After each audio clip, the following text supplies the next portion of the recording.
miti malakidatu Dama rutana ana beluma kinetelo Miti malakidatu Ekana na tamira zanao Nene Miti malakidatu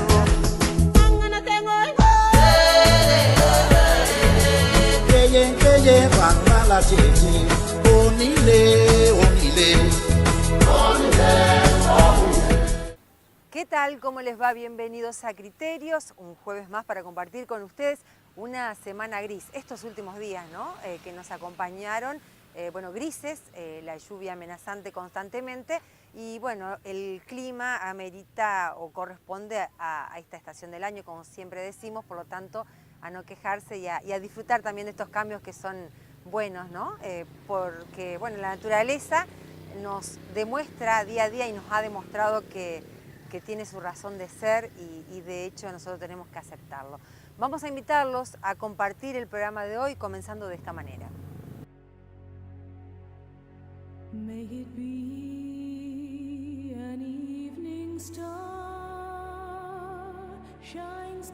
El 30 de abril de 1889 se realizaba la primera elección de los representantes del gobierno comunal de la por entonces Villa Libertad. José Campodónico, comerciante, nacido en Nogoyá en 1850, fue electo presidente de la corporación municipal. Del matrimonio con Carmen González nacieron varios hijos. 2 de ellos fallecieron al tiempo de haber nacido, mientras que 4 mujeres y 2 varones fueron construyendo la numerosa familia. Carmen, la hija menor de Campodónico, tuvo una sola hija. Se trata de Gloria, quien hoy, a los 83 años, regresó a Chajarí para participar de las actividades organizadas para celebrar los 130 años del gobierno comunal y los 50 de la escuela agrotécnica que lleva el nombre de su abuelo. ¿Es la única descendiente de José Campodónico? Sí, Campodónico, porque yo, las otras primas, hijas de Leandro Campodónico, yo no tuve trato más con ella. Bien. Cuando vivían las abuelas, sí, porque claro. Cuando vivían para mis tías, sí, teníamos trato. Usted es hija de la hija más chica de Campodónico. De la hija más chica. ¿Cómo se llamaba su mamá? Carmen Isaías Campodónico. Nació acá en Chajarí. No, mi mamá nació en San José de Feliz. Pero usted, digo, usted yo, sí. Yo nací acá en Chajarí. Nací el 28 de septiembre de 1935. Bien. Y después, bueno, esas cosas de la vida partió. Después a los 26, 27 años tenía, me fui con mi esposo a San Nicolás porque era el de allá. Como trabajaban en la fruta, entonces nos fuimos, allá vivía mi suegro. Claro. Muy buenas personas también. Y eso de volver a Chajarí, no sé si lo ha hecho periódicamente durante estos años. Y antes cuando vivía mi mamá y las hermanas de mi mamá, sí, yo vine cuando fallecieron todas, vine incluso cuando falleció mi primo que vivía pegadito a la casa de nosotros, que era, qué sé yo, era como el hermano que nunca tuve. ¿Recuerda dónde era su casa? Porque uno se ubica mucho acá en la ciudad con respecto a la familia. ¿Dónde es mi casa? Acá en Chajarí. Acá en Chajarí era en Brasil 1585. Siempre vivía. Que yo me acuerde que tengo uso de razón, yo viví siempre ahí. Si no, mi mamá vivía enfrente de la... Primero vivían... que era el señor Sioca que vivía ahí, me acuerdo. Eso... que vivía enfrente de la plaza que está al lado de la municipalidad. Urquiza. No sé, Urquiza, la plaza. Bueno. Bien. Para que nos ubique un poquito en esto que estamos construyendo acá, está su abuela. No. Las tías, exacto. Esta es la tía mayor. Sí. Esta es la otra tía que sigue. Bueno, después de esta otra tía tengo esta tía que vivía en Montecasero. Pero esta es su mamá. Es mi mamá. Claro. Mi mamá. La hija más chica de José Campodónico. La hija más chica de José Campodónico. Bien. Esa nació el 6 de julio de 1895. Tiene una memoria. No. Terrible. Lita, usted, como viñeta, me mostraba recién, guardan un montón de material de documentación, Sí, ¿no? la verdad que sí, porque lo guardó ella cuando lo trajo mi abuela. Entonces, para mí es un honor, qué sé yo, me emociona saber de tantas cosas que ha guardado, ¿verdad? Y aparte todas esas medallitas y todas esas cosas que yo te mostré, están puestas en una virgen, que es la Virgen del Carmen. Que Tiene más de 300 años. tiene la más de Virgen. 300 años. Esa virgen, cuando mi abuela fue a vivir con ella, la llevaron. Tiene promesas y todo. Y bueno, Que es lo que ha rescatado su mamá de la familia. De la familia, sí, claro. lo que ha rescatado, porque otra cosa no. otra cosa. Claro. No otra tengo. cosa. Y después del terreno donde vivíamos, que hicimos la casa, que vivían las hermanas de mi mamá, todo eso era de mi abuelo. Porque mi abuelo vivía en calle Urquiza, me parece. La calle principal en la que estamos Claro. aquí charlando. Ahí vivía, y de ahí, cuando terminó con la intendencia, empezó a quedar pobre, vio todo. Murió ciego. Eso lo Usted contaba. no lo alcanzó a conocer, pero recibió el relato de su mamá. Es claro, porque ellas por ahí me contaban, me decían, vio cómo eran las personas de antes. Que la familia era lo principal. Sí. Y el legado estaba en el palabra a palabra, ¿no? Claro, claro. Más allá de que hay registros de que una de sus tías escribía para un diario Claro, local, claro. entonces hay cosas que Incluso fueron cuando quedando. le hicieron un homenaje cuando Chajarí acá cumplió 50 años, estaba el intendente Solé, don Alfredo Indalecio Solé. Ahí está Gloria, reconstruyendo su pasado, su historia familiar y que tiene que ver con nuestro pasado, con la historia de Chajarí.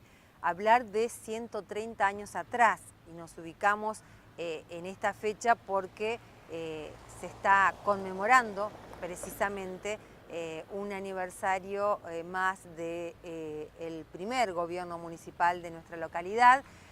Ubiquémonos no en Chajarí, sino en Villa Libertad. Siempre que hablamos de nuestra historia y repasamos lo que tuvo que ver con lo que se fue construyendo en todo este tiempo, tenemos que referirnos a Villa Libertad, porque ahí estuvieron nuestros inicios, ¿no? Con quienes estaban en la región, con quienes vinieron después.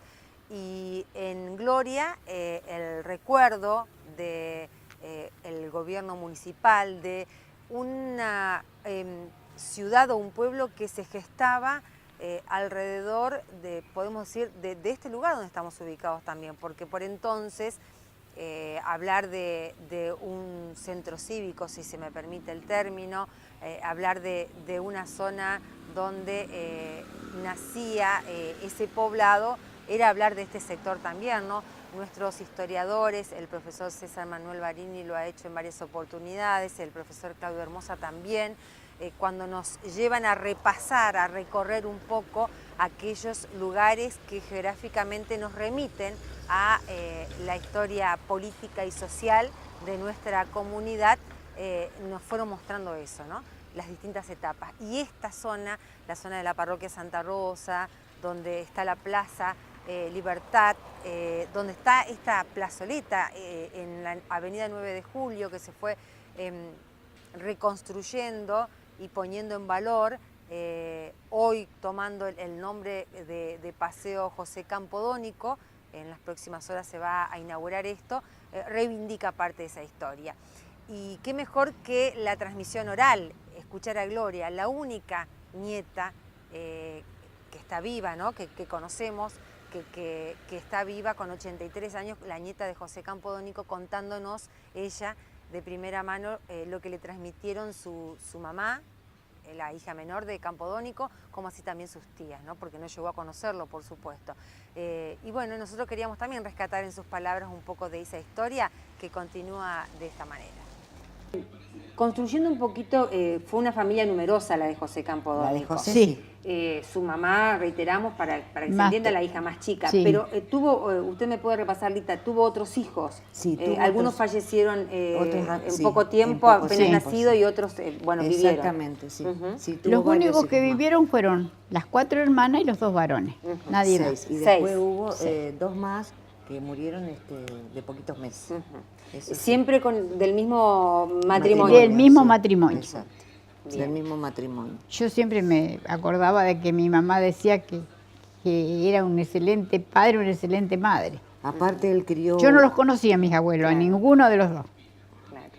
Sí, su abuelo, bueno, Campodónico murió en el 21. Y yo nací en el 21, y yo nací en el nació mucho 35. después, claro. Claro. También dice, según lo que contaba mi abuela, que José había criado Un negro. un negro, Se llamaba Isidoro. Isidoro. Eso contaba mi mamá, que tenían, vio que, qué sé yo, acostumbraban a tener una persona. Siempre. Dice que lo crió él, y lo tenía como un Y hijo habrán más. compartido el día a día con él. Claro, un el día a un día, hijo sí. más. Esa es una de las cosas que mi abuela contaba cuando uno era chico, entonces le fue quedando en la memoria, ¿no? Sí. ¿Ustedes tenían noción de lo importante que fue para la historia de Chajarí, en este caso José Campodónico? Les pregunto esto porque a veces uno en la cotidianeidad no le da Y yo sí, relevancia, pero yo si sí, viene porque acá se encuentra con una escuela que lleva su nombre. Bueno. Se sabe que es el primer intendente electo, ¿no? Sí. Por el pueblo. Estamos hablando cuando todavía era Villa Libertad, Bueno, claro, no Villa Chajarí, Libertad, ¿no? no era Chajarí, Claro, era Villa Villa Libertad. Por eso, digo, o ahora es como que con todo esto se dan cuenta realmente de la importancia Sí, que ahora yo por lo menos estoy cayendo ahora. Yo hace un par de años me contacté porque me llamó la atención la escuela José Campodónico. Por internet busqué y empecé a charlar con Lower, con Karina Ajá. Lower. Sí, es una docente de la Una institución. docente. Y le dejé mi número de teléfono.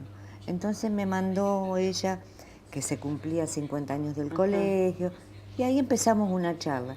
Ella a su vez me contactó con Marcelo Hermosa. A su vez, Con Claudio, ajá. vos pediste el teléfono, y entonces fue una cosa que no caigo todavía de la importancia que tiene esto, ¿me entendés? Claro. Y Así para que- la historia del pueblo, sí. Sí. Claro. Porque ahora es ciudad esto. Yo Sí. cuando me fui era el pueblo.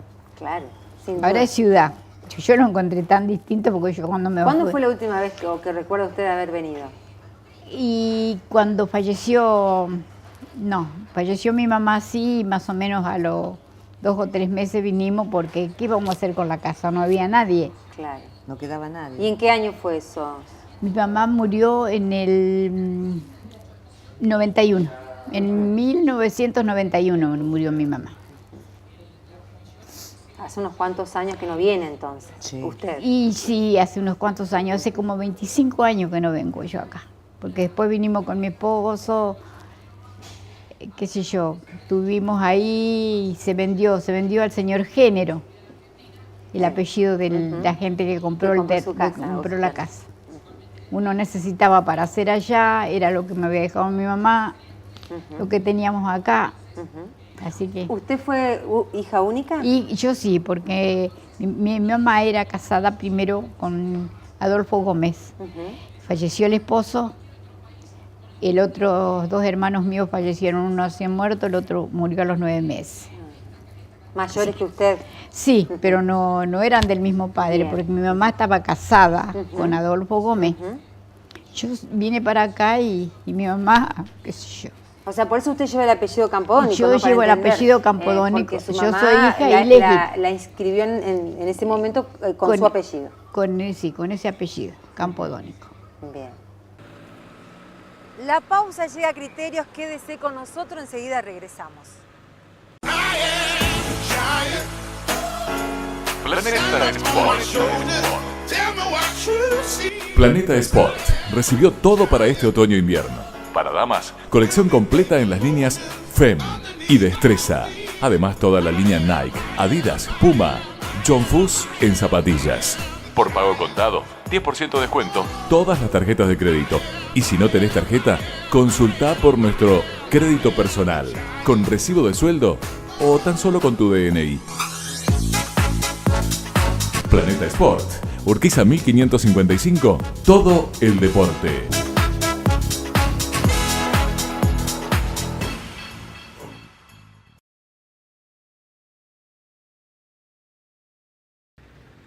La vasta función pública de José Campodónico mencionábamos el rescate que han hecho justamente nuestros historiadores, donde se deja constancia del rol que cumplió, no solo por ser el primer presidente municipal electo por el pueblo, sino porque cumplió roles en otros ámbitos, en otras instituciones públicas.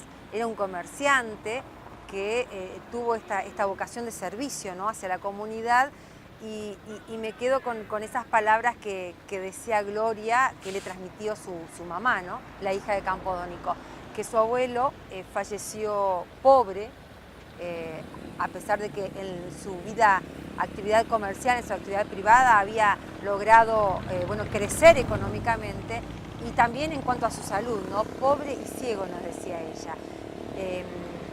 Incluso no se imaginaba nunca estar viviendo lo que se está viviendo por estas horas, emocionalmente, ¿no?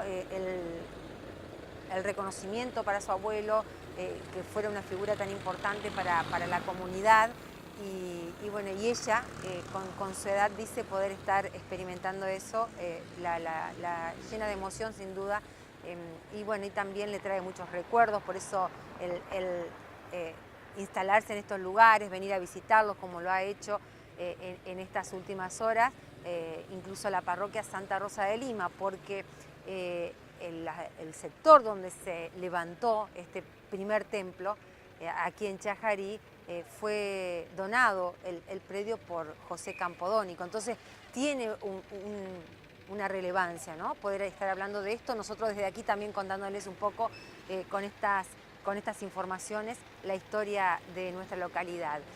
Y relevar esto no pasa solo por escribirlo en un libro, de vez en cuando recordarlo, sino darle significado.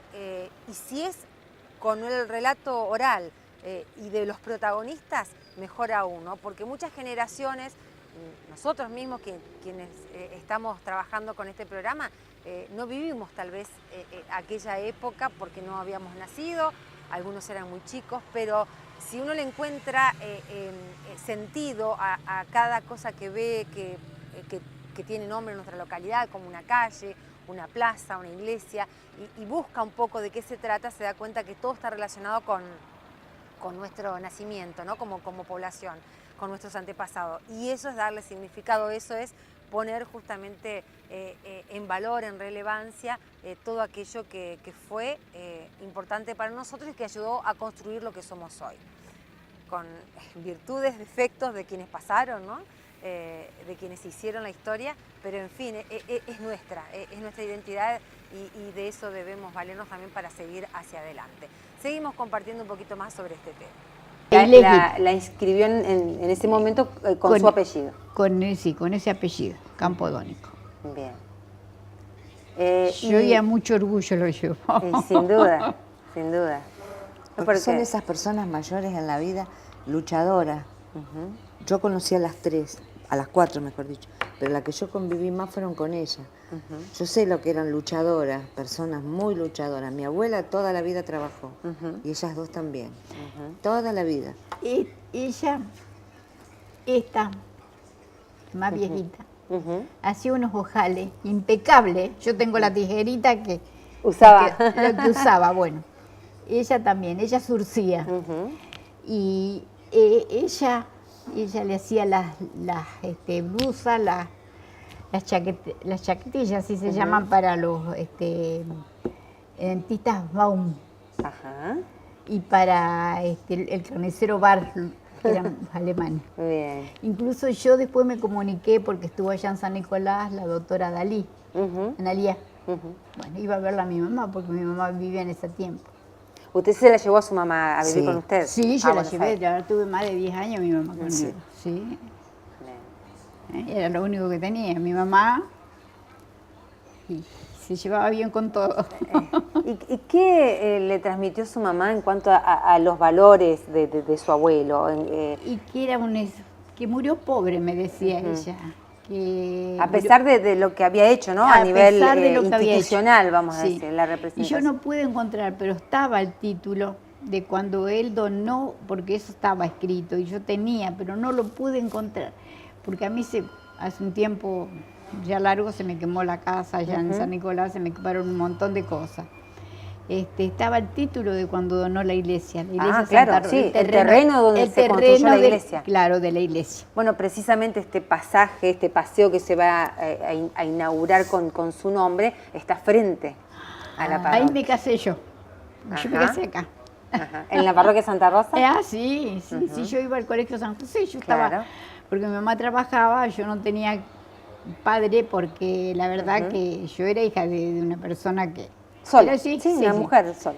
Y mi mamá trabajaba y yo me iba al colegio a la mañana, yo me quedaba hasta las 6 de la tarde que mi mamá trabajaba, me pasaba a buscar, estaban las hermanas, no sé si estarán en el colegio San José, ahí me crié. Bueno, ahí es toda la hice zona hasta donde sexto se grado. va a imponer el nombre, o sea Ahí hice hasta 6º grado porque era lo que hacíamos.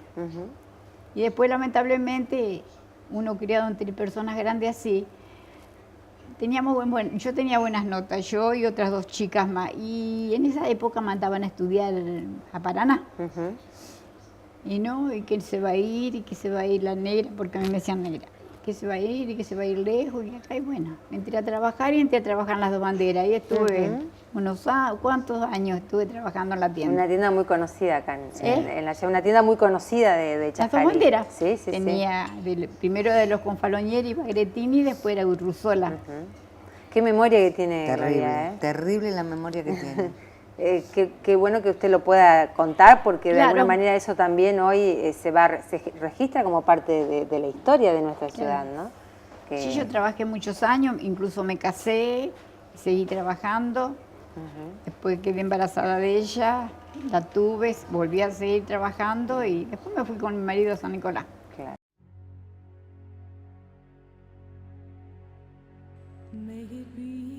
El profesor César Manuel Barini rescató la figura de Campodónico con elogios, utilizando calificativos como austeridad republicana, respetables funciones públicas y ponderables actos de servicios.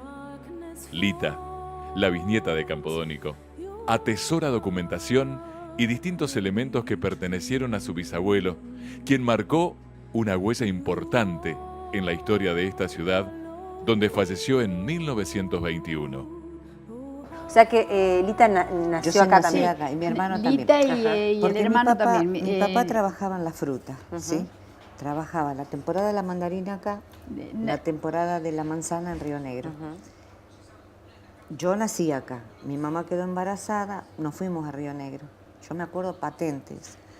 Pero mi mamá quiso que mi hermano naciera acá, así que de Río Negro nos vinimos. De Río Negro me vine, y nació mi acá. suegra se enojó. Y tengo una Dice, hermana. no, dice, ¿cómo te vas a ir? Y tengo una Gloria, me hermana que decía, sí, no. que es nicoleña, ella sí.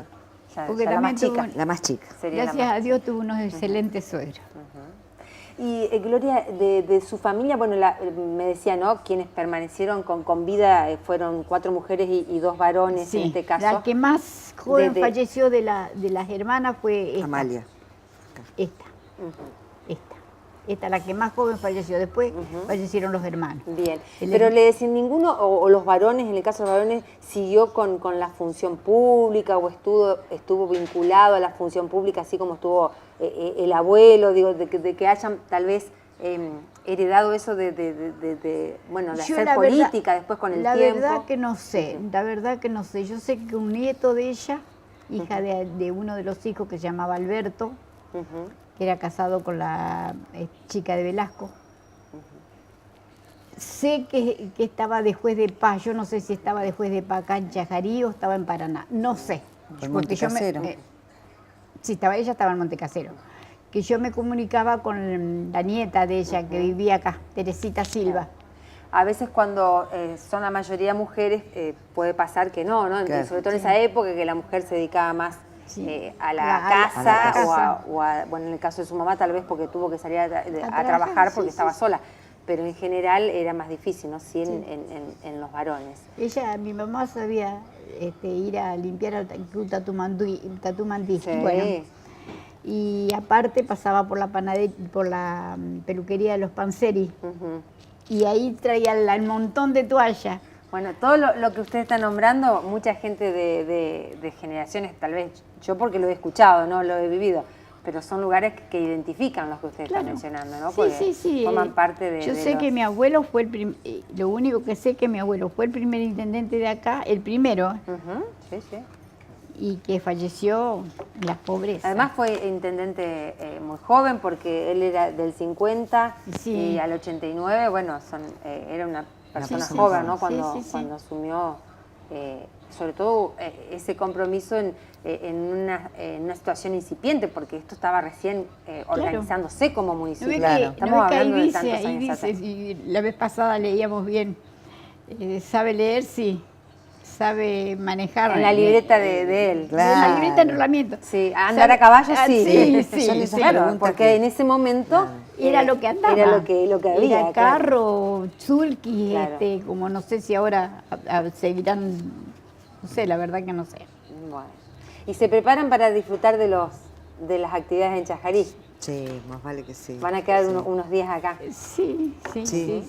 Sí, porque Marisa nos invitó también para la cena en el colegio. Ajá. Del Que aniversario de la el escuela. aniversario de la escuela, que Claro. es este fin de Aniversario, semana. claro. Bueno, ahí está el acto, por supuesto, central ¿La de la escuela. dónde está? La escuela está ubicada en una zona más alejada de la Rural. zona urbana, claro, pero no acá nada no. más, apenas unos kilómetros de donde estamos, así que No, se si yo accede la- muy fácilmente. Y es una institución que cumplió un rol muy importante también de la mano del municipio, por eso, ¿no? Claro. Lleva el nombre de Incluso yo de tenía José la hija Campodónico. de mi primo hermano, que vivía con nosotros ahí, que falleció también ella, era maestra, María del Carmen Leyes. O sea, que relacionada con la docencia. Todo relacionado con la docencia. Así es. No, yo he visto las cosas que hacen en la escuela agrotécnica, lo he visto por internet y todo. Hacen cosas hermosas. Sí, sí, una escuela de Muy mucha, Sí, completa. yo lo que me acuerdo, hace tantos años incidencia. que vivo allá en San Nicolás, que Bueno, ahora va a poder recorrer y va a encontrar lugares conocidos seguramente y otros cambiados. y sí, la verdad que sí. Bueno, no sé si ustedes quieren agregar algo más, si no yo les agradezco mucho que se hayan No, dispuesto yo a charlar el con tiempo que nosotros. dispongan ustedes, Lo porque único que ustedes quiero tienen el tiempo agradecer contado es la también. gentileza que tuvieron en invitarnos, a Camila, la chica que se contactó conmigo, a ustedes, a Claudio, a todos, por el momento que nos están haciendo pasar, porque la verdad que no nos imaginábamos estar acá. Veníamos en el colectivo y ya veníamos las dos. Le digo yo, no me imaginaba que yo a los 83 años iba a tener esto, porque La yo, emociona, sin duda. sabía que mi abuelo fue intendente, que fue una persona que va dentro de todo ilustre acá, porque pero no me imaginaba esto. Sí, lo único que quiero agregar yo, al menos en nombre de ella, es agradecimiento por todo lo que nos están brindando. Que lo disfrute y bienvenida, Muchísimas gracias, Bueno. me ha hecho muy feliz al 83. sin duda. Si hacía rato que no sonreía así, ¿no es cierto? Sí, la verdad que sí. Qué bien.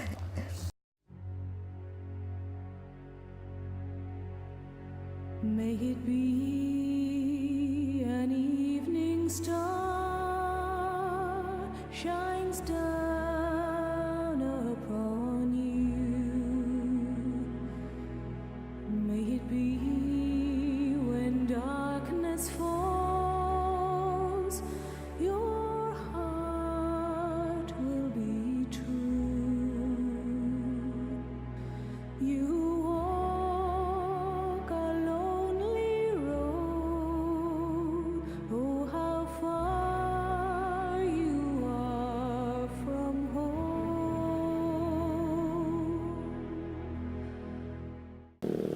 A mi espalda el paseo que llevará desde este viernes el nombre de José Campodónico, a 130 años del primer gobierno municipal con un presidente electo por el pueblo. Estamos hablando de 1889, ¿no? Bueno, hace 130 años y hoy la historia presente, porque contábamos, le agradecemos a Gloria, a la bisnieta de José Campodónico, que Lita, ¿no? Ángela, todos la conocen por Lita, por eso la mencionamos así, que también se ha prestado para charlar con nosotros, nos han aportado este material que fuimos compartiendo de todos los elementos de valor personal e histórico que eran propiedad de José Campodónico y que ellos fueron atesorando para poder hoy compartirlo con ustedes, ¿no? Además de las fotografías. Nos despedimos de este tema, enseguida regresamos para seguir compartiendo ya en base a otra temática el programa de Criterios. Planeta Sport. Planeta Sport recibió todo para este otoño-invierno. Para damas, colección completa en las líneas FEM y Destreza. Además, toda la línea Nike, Adidas, Puma, John Fuss en zapatillas. Por pago contado, 10% de descuento, todas las tarjetas de crédito. Y si no tenés tarjeta, consultá por nuestro crédito personal, con recibo de sueldo o tan solo con tu DNI. Planeta Sport, Urquiza 1555, todo el deporte.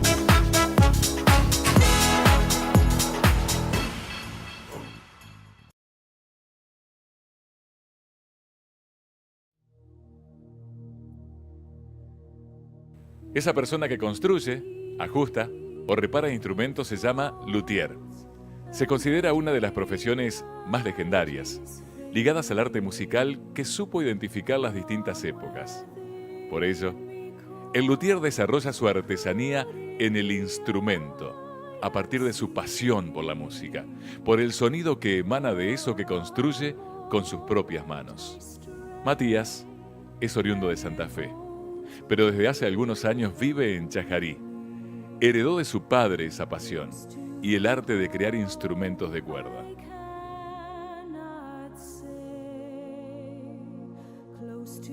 Bueno, el ser luthier sería como ser carpintero. El luthier sería como el carpintero de instrumentos, o llamarlo artesano del instrumento.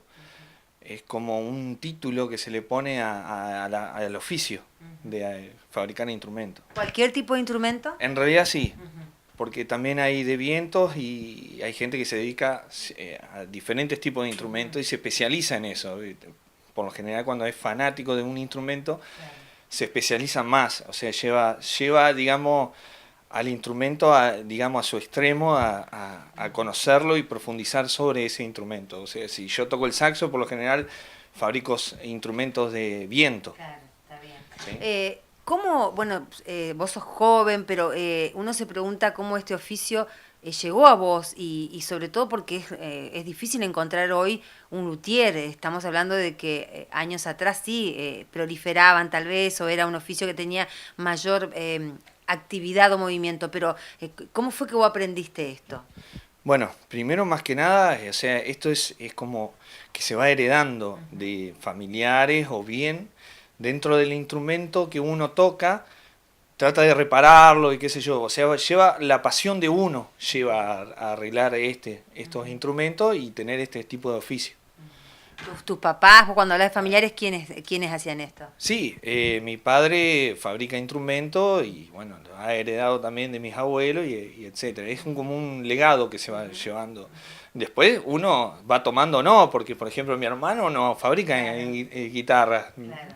Pero está en uno, en el instrumento, y cuando tiene que arreglarlo, fabricarlo, porque por un montón de motivos, uno se va interiorizando más y empieza a aprender, y bueno, es un camino de ida. ¿Esto implica que la guitarra la tocaste desde chiquito? Vamos a decir, ¿fue tu instrumento por ahí inspirador? Sí, puede ser, sí, la guitarra sí. Por lo general, no sé, cuando vos estás rodeado de instrumentos, como que no te obligan. ¿Sí? Hay algunos que sí los obligan a aprender a tocar la guitarra, no, a mí en mi caso no. Lo fuimos descubriendo. Por ejemplo, bueno, de hecho mi hermano es muy buen guitarrista, pero no fabrica instrumentos, me los pide a mí prácticamente. Pero porque le gusta tocarlo más que fabricar y eso, ese mundo, ¿no? ¿Y vos en qué te especializaste como luthier, vamos a decir? Porque vemos instrumentos de cuerda, pero no sé si justamente te destacás solamente en eso. Sí, por lo general es instrumento de cuerda. Me he metido con el tema de bandoneones, pero hay otros que lo hacen mucho mejor que yo. A mí, porque de hecho yo toco el contrabajo y cello, siempre lo que es instrumento de cuerda. O sea, mis compañeros, cuando yo iba a estudiar música, mis compañeros me daban a mí, arreglame el violín, arreglame entonces mis amigos del ambiente eran todos o violinista, o chelista, o contrabajista, entonces me fui más guiando por ese lado, o sea, me fui y me volqué a eso, digamos. Y hoy estás activo en cuanto a la actividad, digo, con respecto a poder, bueno, tocar en algún grupo, hacer presentaciones. Sabemos que también te dedicas a enseñar, ¿no? Porque el hecho de saber uno, no solo de construirlos, sino también de saber tocarlos, implica o permite que uno lo pueda transmitir a otros. Sí, de hecho es eso, es generar un grupo de amigos más que de alumno-profesor. Sí, doy clase, de hecho doy clase de cello, contrabajo, a veces de guitarra, a veces, bueno, de lutería también se da, sí. ¿Hay interesados en cello y contrabajo? Porque la guitarra por ahí es masiva. Sí, son instrumentos rarísimos, pero sí hay. Aunque vos no creas, y acá en Chajarí hay muchos músicos y muy buenos, muy buenos. Hay muchos bandoneonistas que es impresionante, muy buenos. Hemos encontrado violinistas y violines muy caros también. Acá en Chajarí, aunque nadie lo cree, pero sí, hemos encontrado violines que hemos reparado que son muy buenos. Piezas valiosas, vamos a decir. Sí. Sí, hay mucha gente acá, muchos músicos en Chajarí, digamos, como que no trasciende, digamos, pero Argentina en sí, de punta a punta, es impresionante, el nivel de cultural que hay es impresionante, sí, en cuanto a la música. Sí. Es como que se lo llevan en la sangre, todos. Yo quisiera que vos me expliques, Matías, porque, bueno, estamos viendo, ¿no? Un instrumento muy grande como es el contrabajo, pero vos como luthier, ¿qué implica construir esto, por ejemplo? ¿Implica conseguir una madera especial? El tema de la caja de resonancia, que a veces no todos entendemos. Contanos un poquito de eso. Bueno, en cuanto a la madera, si vamos a construir un instrumento, es buscar no solamente las características físico-químicas de cada madera, ¿no?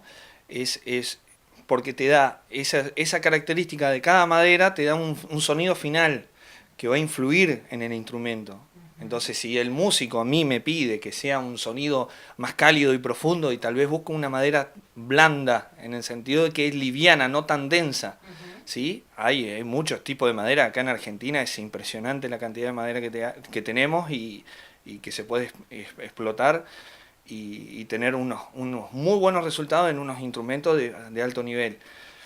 En sí, la caja de resonancia también va, una vez que encontramos la madera que queremos, el volumen está dado también al sonido final que vamos a tener. Si queremos algo grave, o sea que es directamente proporcional al tamaño, o sea que si queremos un violín que suene bien agudo, pero que tenga un poquito más de grave, tal vez hacemos una caja un poquito más amplia, un poquito más ancho que los normales, digamos. Lo que pasa que, bueno, Stradivarius en su esplendor, digamos, como que estableció las bases de ciertas medidas que da unos ciertos resultados, y sí, de hecho que uno respeta eso, lo que hizo él en su momento, da ese resultado final. Pero vos podés experimentar, Sí, de hecho, en el siempre. oficio. En Argentina hay luthier que experimentaron sobre todo ese tipo de instrumentos, que no recuerdo el nombre de este luthier, que es un genio, digamos, que llegó a tener, que como que también sienta esas bases diciendo, bueno, estas son las medidas, vamos a tener ciertos resultados si hacemos de esta manera. Y en el caso de este instrumento, ¿qué madera es que se utilizó? Bueno, acá vos tenés, en la tastiera tenés ébano, tenés, digamos, tenemos arce, tenemos tapa de pino abeto.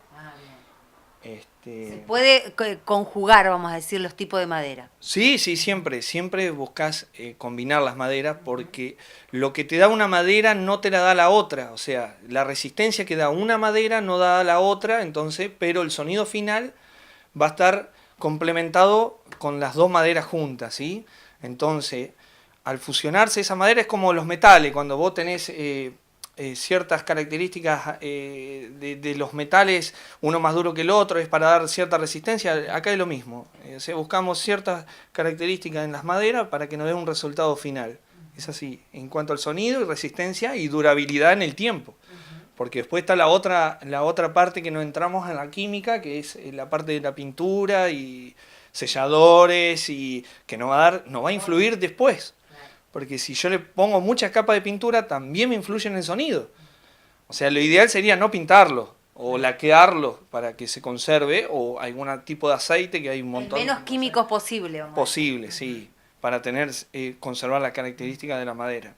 Y cuando vos terminás de armar, o al menos la parte de la estructura de madera, disponés de las cuerdas, vas probando, no sé si es el término, justamente para tener referencia de si el sonido alcanzado es el que vos estás buscando. Y a veces sí, a veces se da y a veces no se da y te querés matar. Tenés que empezar de nuevo o ver, a ver cómo podés solucionarlo. Esa es la otra, o sea, tenés ciertos parámetros como para poder solucionar eso, ¿viste?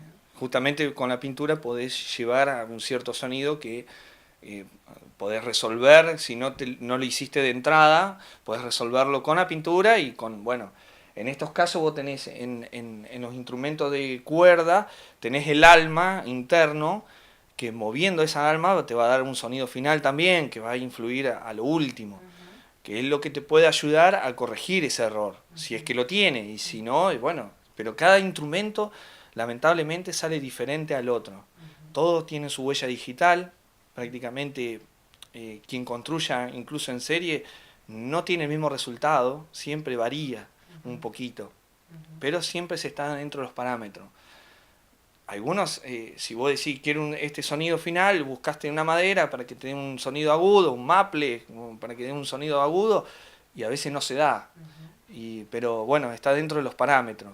¿Sí? ¿Y las cuerdas también tienen su secreto? Bueno, no sé, desde el grosor o, bueno, para los que ignoramos de esto no sabemos, pero debe haber características que son propias y que influyen también en el momento de construir un instrumento. Claro, sí. Tenés tipo de instrumentos que al ponerle, por ejemplo, en estos que son de cuerda, las tripas son carísimas hoy por hoy.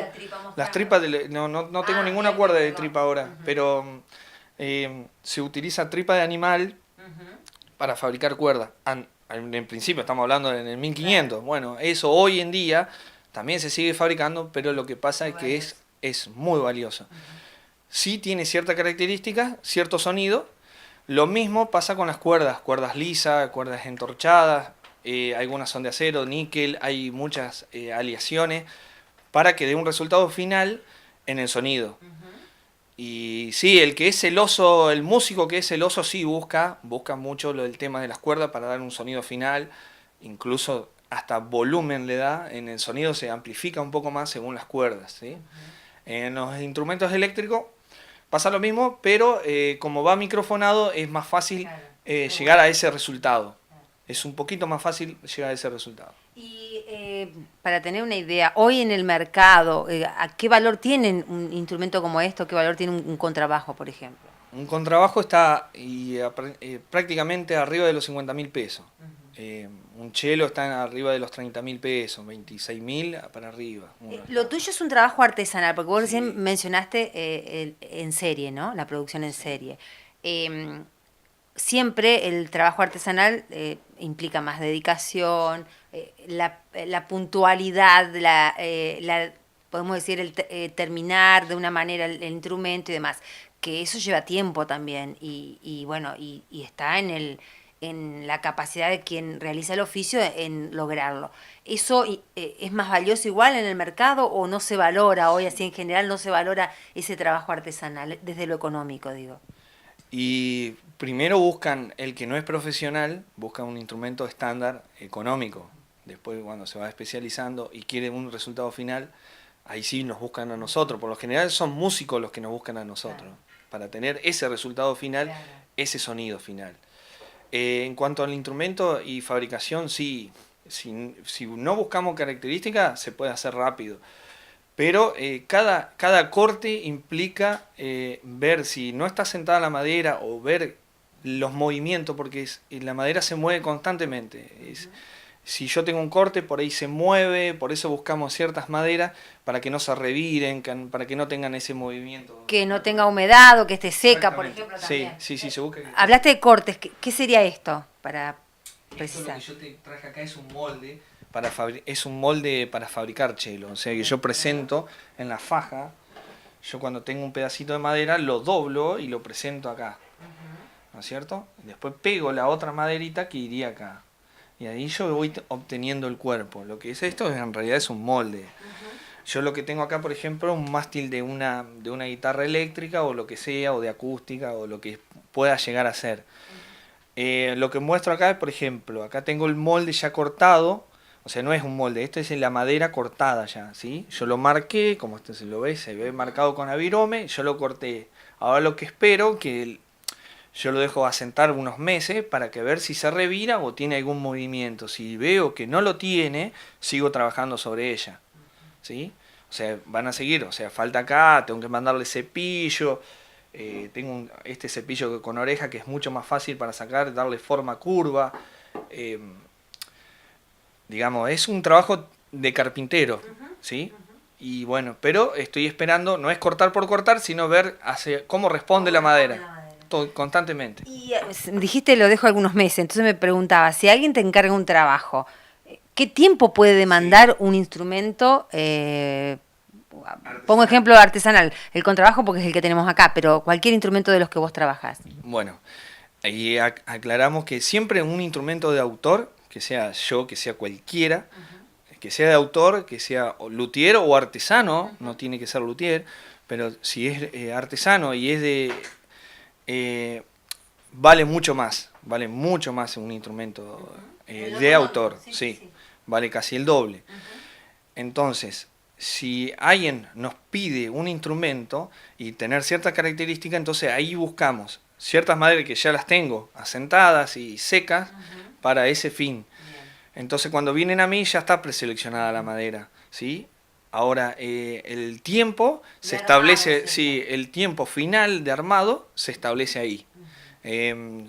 Si me pide cierta característica, si viene un músico, yo quiero que suene así, más agudo, más profundo, que el sonido final de tal músico o copia de...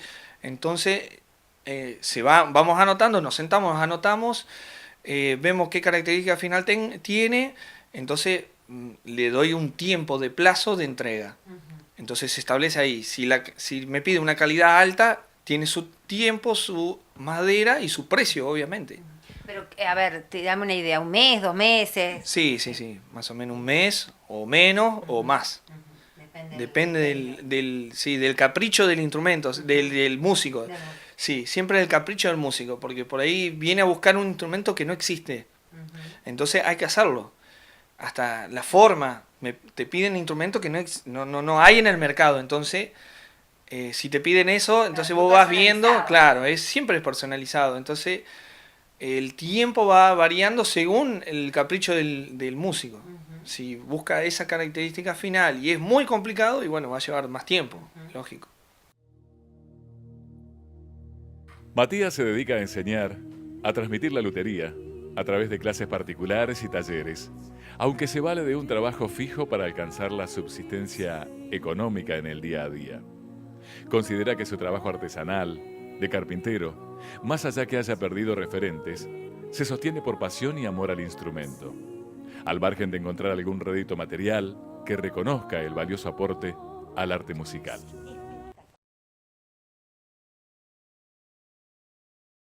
Como que está, digamos, se va perdiendo justamente porque, bueno, la necesidad de fabricar rápido tal vez, o no lo no valoran el trabajo artesanal prácticamente. No.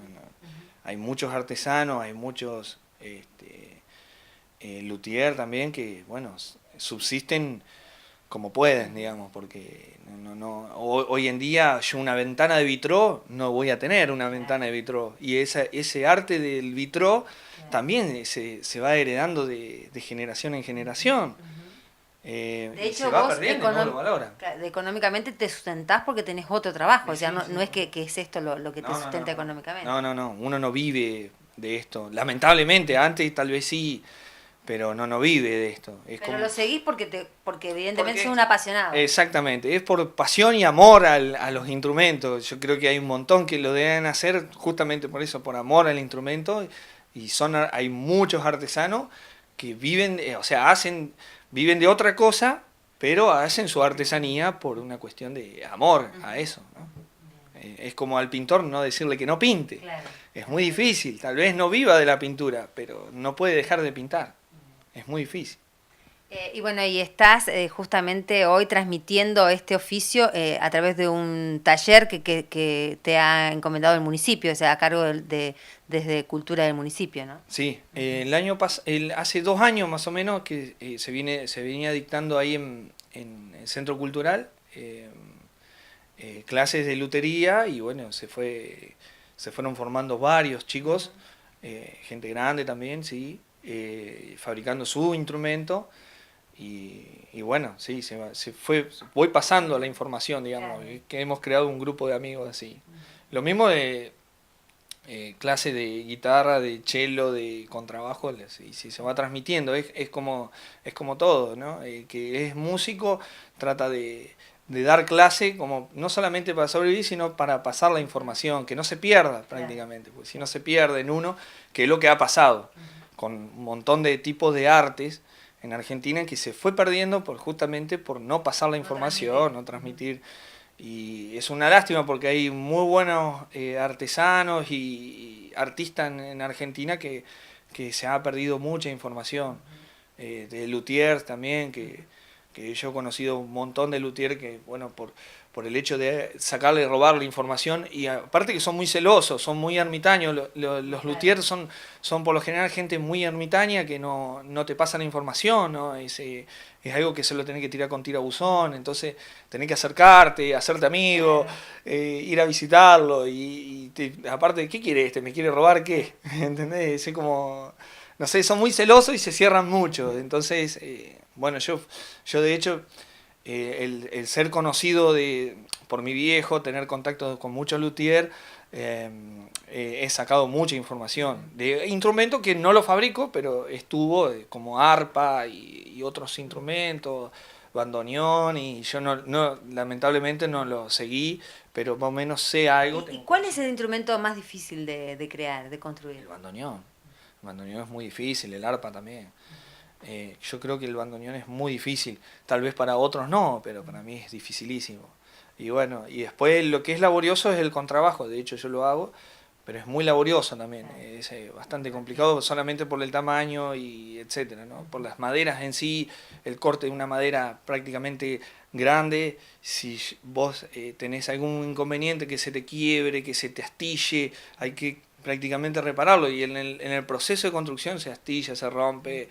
A veces tenés que empezar de nuevo y es madera que vos desperdiciás, decomisás y es muy caro, ¿viste?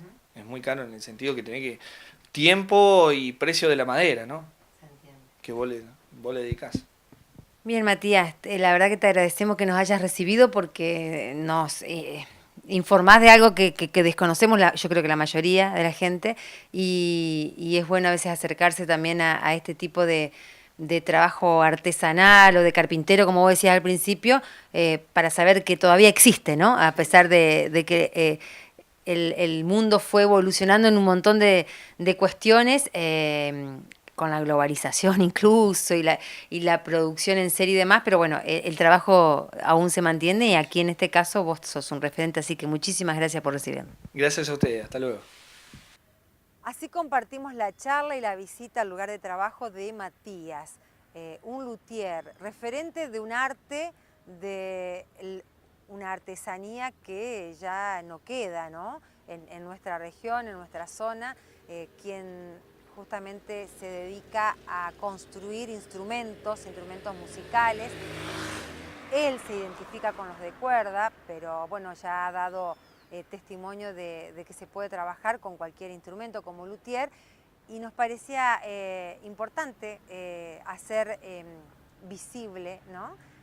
Su trabajo, su oficio, justamente porque quedan pocos. En general, la artesanía, el trabajo de oficio en los últimos años pudo verse apagada por la industrialización, la globalización, y todo lo que el mundo de avanzada nos trajo, pero cierto es que ellos están allí con su trabajo, con su dedicación, y siempre tienen algo para contarnos y para mostrarnos, como fue en su caso, ¿no? esta rica historia que compartimos sobre uno de los últimos luthier, podemos decir. Yo no me animo a decir aquí en la región porque tal vez desconocemos, pero realmente es un oficio de los que ya no se encuentran. Muchísimas gracias por habernos acompañado. El agua nos está diciendo que también nosotros tenemos que despedirnos. La lluvia, como les decíamos al principio, reinaba y amenazaba en las últimas horas y en estos últimos días de nuestra localidad, y nosotros pudimos disfrutar un jueves más de criterios y lindas historias, ricas historias que seguramente nos dejaron algún mensaje para poder atesorar conocimientos, transmitirlos también, ¿no? ¿Por qué no?, de aquello que hemos escuchado. Gracias. Será hasta el próximo jueves a las 20 horas aquí por Canal 4. Los esperamos.